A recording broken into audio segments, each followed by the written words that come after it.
Obviously I had a lot of fun with the first tier list, so here's my second tier list.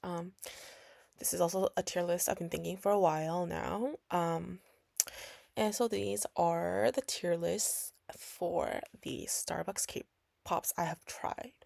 So my history with cake pops is that it's something that I didn't really grow up with. My mom didn't believe in it.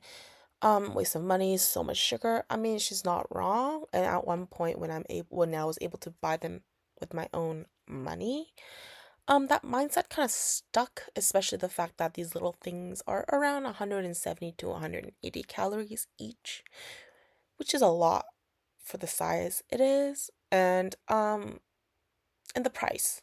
Like it wasn't cheap.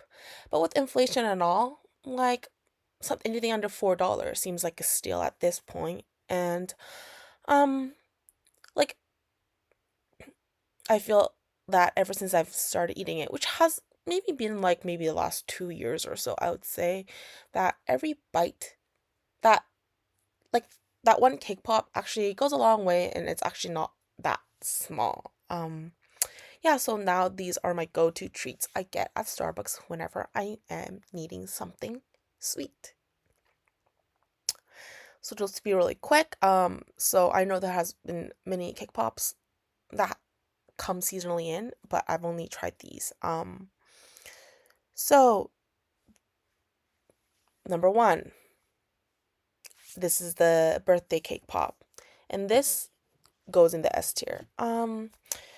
Birthday cake flavor is one of my favorite flavors, and this it's just so good. Like the hard shell, the vanilla flavor, the little sprinkles that like pop in your mouth.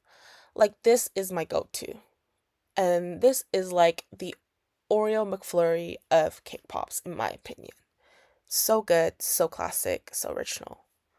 And the next one is the chocolate cake pop. This one, A tier. This is really good. Also, I do get this whenever I want a little change, or I feel like I've been having the birthday cake pop a little too consecutively. Same thing, but I feel like maybe because the shell is also chocolate and the inside is chocolate, it's just like not, it's kind of boring. Like the birthday cake pop, inside's vanilla, outside's white chocolate. So like that's a little juxtaposition, but chocolate to chocolate, and like the sprinkles are good, like everything else, like it's pretty good. I agree. Like it's similar to the birthday cake pop, but it's just not as good. And this would not be my go-to. This would be an alternative do. Um, so next one is the orange cake pop. So I had this summer. This I would say going the B tier. It's good. Like it's orangey. If you like orange flavors, you'll like this. I realize I'm not that much a big fan of orange, even though I do like the orange chocolates that come out around the Christmas time. But this one I just found a little boring, only because there's no sprinkles on it. Like it's a hard shell, it's soft inside. They're so soft inside. But it's just like I need the little crunch, like that little crunch of the sprinkle, and this unfortunately does not deliver. But flavor-wise it's not too boring. So the next one is the lemon cake pop. This also B tier, but just like the cookie dough confetti, I think, McFlurry, this is B, but it's not like BB. It's like AB. Like it's in between A and B. It's definitely better than the orange, but not as good as the chocolate. Like if there's chocolate and the lemon one, I'd definitely choose the chocolate over the lemon. Probably because I realize lemon isn't really my thing either. I just realized citrus flavored things are just not my go-to. But this has that crunch, right? It's not as good as the crunch on the birthday cake and the chocolate. This is like more like the like glass sprinkles, not like the rounded sprinkles like the other ones have. So it's a less of a crunch, but still more like my taste buds, like my tongue is it's giving diversity. So I do appreciate that. So that's why I do put it in B, because it's not good enough to be A, but it's definitely better than the orange. Um the next one is a raccoon. Oh, this one C tier. Sorry. It's cute, but it's literally so boring. Like, inside is just plain cake dough. And for some reason, I'm pretty sure I got a feeling it's probably the same dough as the cake as a birthday cake, but it's just less vanilla and not as good. And see, it's missing the crunch factor too. It's bigger, so there's that, but is it better? No.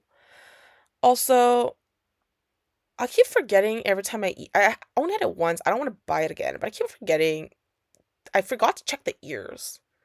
But now I'm wondering if the ears are just chocolate or it has dough in it too. But yeah, it's cute, but something I definitely won't buy again. And it's still there. I still haven't bought it. The next one. Oh, I feel so bad. This is, I think it's the cookies and cream.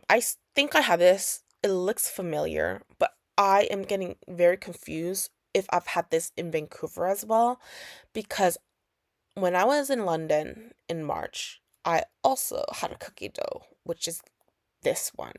So it looks a little different. The one in the picture looks a little yellowy. I don't think it was that yellow in IRL, but I'm just gonna group these two together because it's so unmemorable to the point that I literally can't remember if I had it in Vancouver.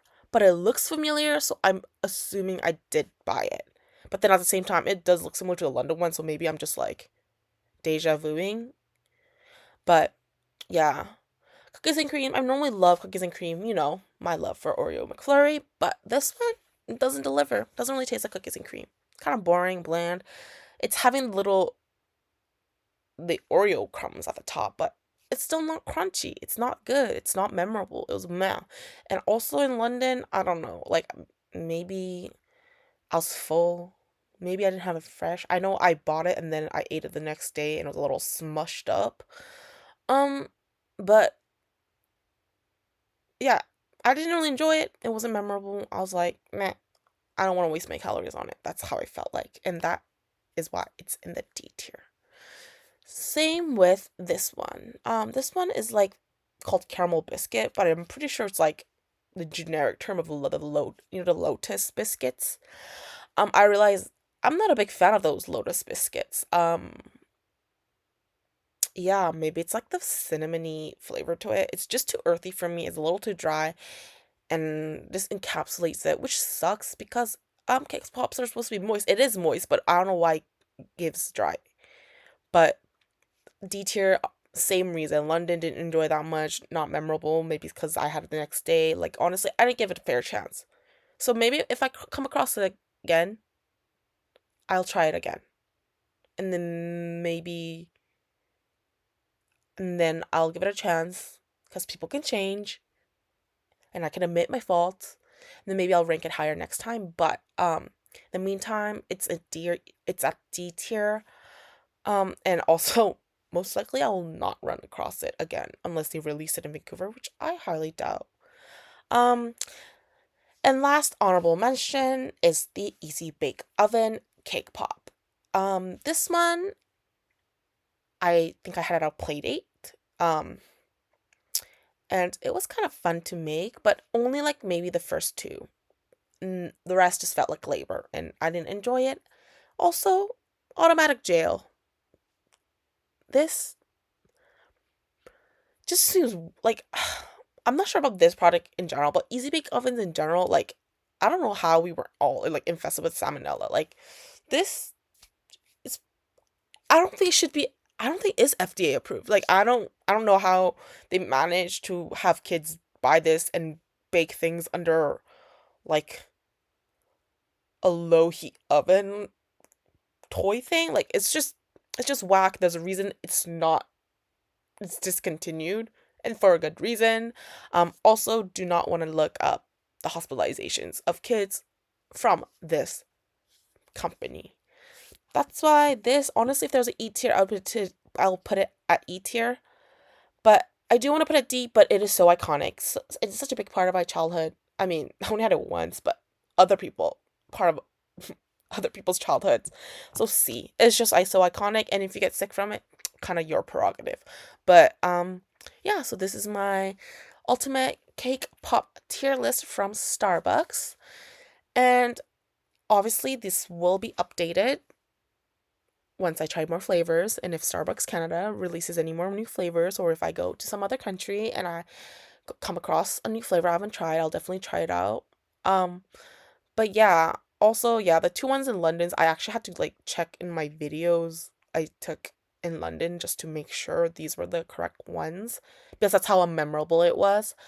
But yeah, if I ever stop procrastinating, maybe I'll upload my vlogs from my trip at London and Paris, which I hope will be within the next year because um my first Japan trip, it's been over 3 years and I haven't uploaded it yet. So yeah. So thanks for watching. I know this was kind of long. Watch it at 2 times speed. Maybe I should have said that in the beginning. But yeah, thank you.